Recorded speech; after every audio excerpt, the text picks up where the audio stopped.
굿TV 시청자 여러분 안녕하세요. 성병현 교수입니다. 오늘 또 저와 함께 호세아서를 공부하기 위해서 세 분 오셨습니다. 반갑습니다. 안녕하세요. 지난주에 우리가 하나님이 이스라엘을 다시 아내로 맞이하실 것이라는 말씀으로 마무리를 했어요.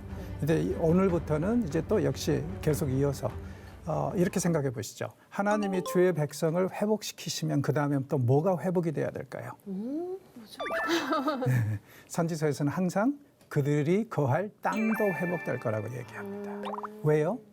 백성이 거할 땅이 있어야 되잖아요. 네. 예. 그래서 이제 여기서도 18절에 보면은 땅이 회복될 것을 말씀을 하시는데 우리 원석 형제님 읽어주시죠.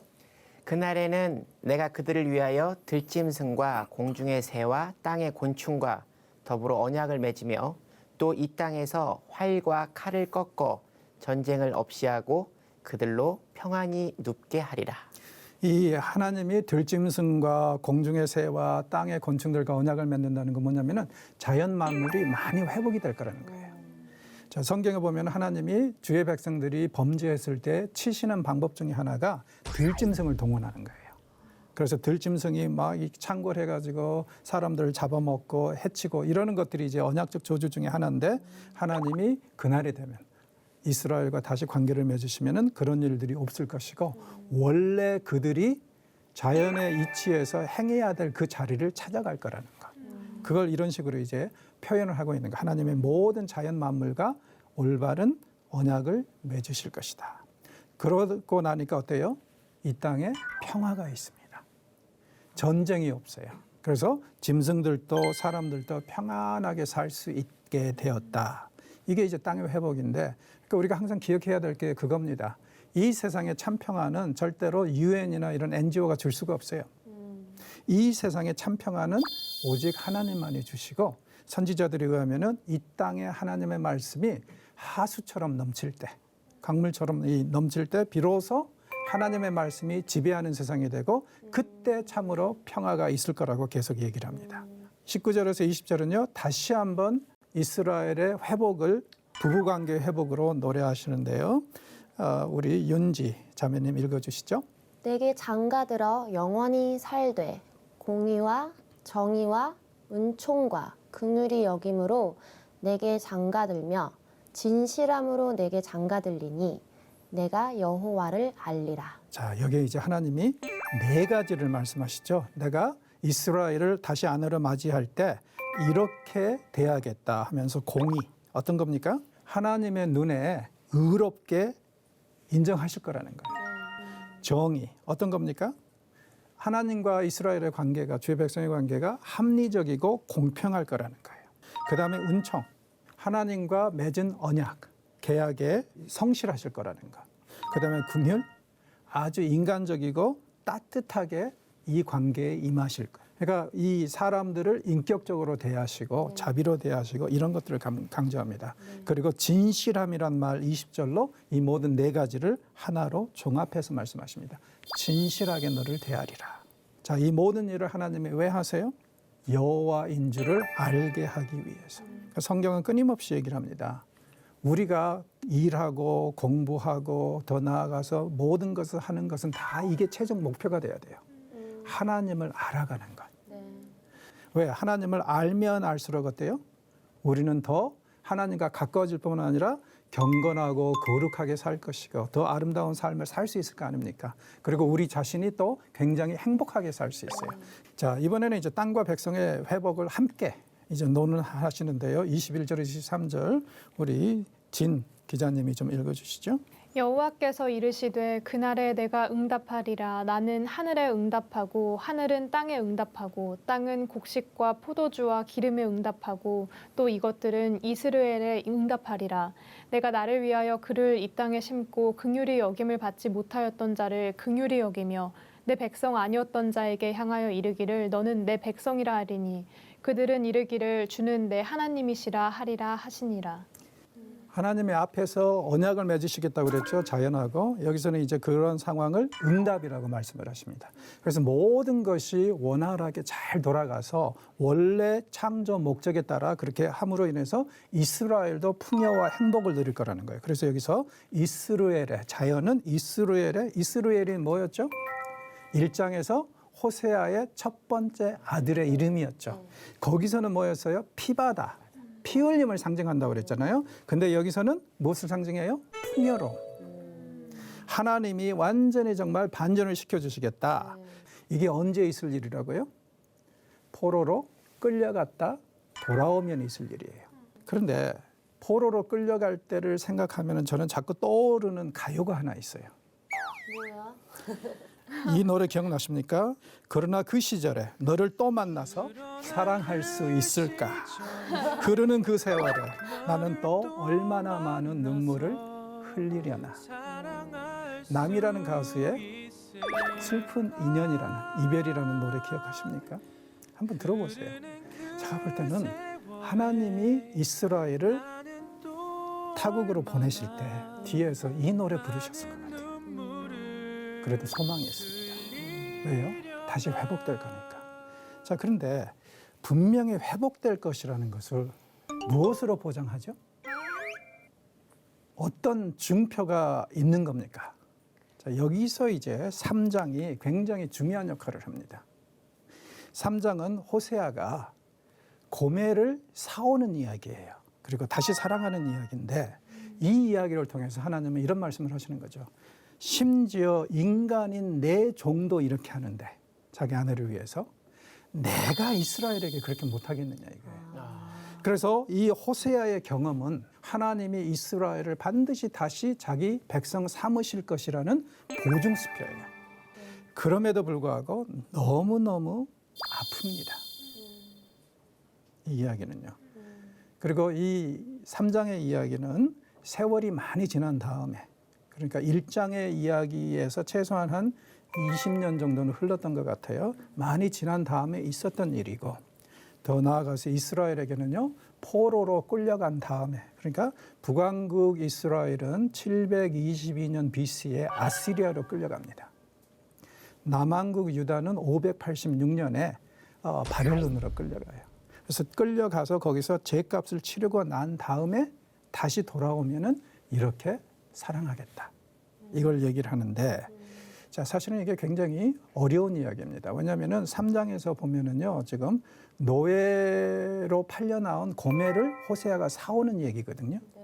이게 너무 받아들이기가 힘들고 그래서 학자들도요, 이 다양한 해석을 해놨어요. 어떻게든지 이걸 피해보려고. 그러나 제가 볼 때는 이스라엘의 역사를 뒤집어 볼 때, 되돌아볼 때 이건 분명히 실제로 있었던 일입니다. 그래야만이 하나님의 그 은혜가 선지자를 통해서 이스라엘에게 전파되는 그런 이제 상징적인 혹은 행동적인 예언의 역할을 하기 때문에 그렇습니다. 이야기는 굉장히 짧아요. 5절로 구성이 되어 있는데 풍요롭기도 하지만 받아들이기 어려운 부분들도 분명히 있는 것 같아요. 그러나 여기서 거부감을 느끼시지 말고 하나님이 얼마나 우리를 사랑하시는지를 한번 묵상해보는 그런 시간이 되었으면 좋겠습니다. 자, 이 원서경제님 1절을 읽어주시죠. 여호와께서 내게 이르시되 이스라엘 자손이 다른 신을 섬기고 건포도 떡을 즐길지라도 여호와가 너희를 사랑하나니 너는 또 가서 타인에게 연애를 받아 음부된 그 여인을 사랑하라 하시기로. 하나님이 왜 호세아에게 이런 명령을 내리시는지는 분명히 말씀하시죠. 이스라엘 자손이 다른 신을 섬기고 있다는 거예요. 그리고 건포도 떡을 즐길지라도 이게 무슨 뜻이냐면은 당시 우상 숭배에서 건포도 떡을 제물로 많이 썼거든요. 그래서 그걸 이 자기네들이 즐기고 있다. 그러니까 완전히 우상에 미쳐 있는 사람들이라는 거예요. 그런데 중요한 것은 뭐냐면 하나님은 그런 이스라엘을 버리시지 않고 사랑하시겠다는 거예요. 그러니까 우상을 버리라는 말씀도 안 하십니다. 우상을 완전히 그냥 씻어버리고 나면 내가 사랑하겠다 이런 말씀 안 하세요. 하나님의 사역 원리가 이렇습니다. 항상 하나님은 이 사람들을요, 성도들을 감동시킴으로 인해서 사역하십니다. 그러니까 감당하지 못할 은혜, 도저히 내가 받을 만한 상황이 아닌데 부어주시는 은혜를 체험하게 함으로 인해서 우리 스스로 하나님께 감동하게 한다는 거예요. 그게 하나님의 사역 방식입니다. 그리고 이래야지 신앙생활이 오래가요. 네. 왜냐하면 내가 어떤 노력을 해가지고 신앙을 유지하고 그러면은요 금방 깨져요. 그건 오래 못 갑니다. 그런데 어떠한 하나님의 그 은혜와 자비에 감동을 하잖아요. 그런 감동을 하면은 자연스럽게 감사로 이어지고 감사하는 사람은 사고 안 칩니다. 그래서 사람을 변화시키는데 가장 좋은 방법은 하나님이 택하신 것은 감동시키는 거예요. 그래서 여기서도 전제 조건이 없습니다. 우상 숭배자를 그대로 사랑하시겠다는 거예요. 이 상황을, 이 정황을 표현하기 위해서 음부된 그 여인을 사랑하라고 합니다. 그러니까 제가 볼 때는 이 명령은 호세아를 2번 죽이는 일입니다. 세상 말로. 아니 처음에 이런 여자하고 결혼한 것도 너무 억울해 죽겠는데, 힘들어 죽겠는데 세월이 지나서 이제는 아예 또 다시 본 직업으로 돌아가서 지금 수십 명, 수백 명한테 몸을 파는 여자를 다시 데려와서 사랑하래요. 그럼 말이 됩니까? 말이 안 되죠, 원래. 말이 안 되죠. 네. 아니 자기 선택에 대한 책임은 져야죠. 그 여자가 나. 그러니까 그 여자가 져야지 왜 호세아가 져야 됩니까? 그러니까요. 자기 선택에 대한 책임은 본인이 져야지 왜 이게 호세아가. 이제 우리와 호세아의 차이점이고 이게 바로 우리와 하나님의 차이점인 거예요. 이게 얼마나 감사한지 모르겠어요. 그래서 이제 2절에 보면, 2, 3절에 보면은 참 감동적인 이야기가 오는데 이건 이제 우리 윤지 자매가 좀 읽어주시죠. 내가 은 15개와 보리 한 호멜 반으로 나를 위하여 절을 사고 저에게 이르기를 너는 많은 날 동안 나와 함께 지내고 행음하지 말며 다른 남자를 좇지 말라. 나도 내게 그리하리라 하였노라. 돈을 지불하고 아내를 사온다? 무슨 얘기예요? 상황이 이렇습니다. 고멜이 집을 떠난 다음에 창녀의 길로 다시 돌아갔다고 그랬죠? 자, 그런데 이제 창녀라는 직업이 그나마 그래도 젊었을 때는 좀 손님이 있는데, 클라이언트들이 있는데 나이가 들면 어떻게 돼요? 점점 떨어지죠. 그래서 이제 포주에게 계속 빚을 지는 거예요. 그리고 포주 이 나쁜 놈들은 항상 어때요? 고리대금업자들이죠. 그래서 이제 그 이 창녀들, 자기네들 고용한 사람들을 묶어두기 위해서 조금 빌려주고는 엄청나게 이자를 많이 받는 자들이에요. 당시에 이자가 어느 정도까지 갔냐면은 연리 70%까지 갔어요. 네? 끔찍하죠. 70%. 예. 그러니 뭐 도대체 예를 들어서 100만 원을 빌려가지고 뭘 해서 내년 이맘때에 170만 원으로 갚습니까? 세월이 지나면서 어쩐 일이 벌어졌냐면은 이 포주가 계속 내놓은 빚이 쌓아져만 가는 거예요. 어디까지? 이 여자의 몸값이 될 때까지.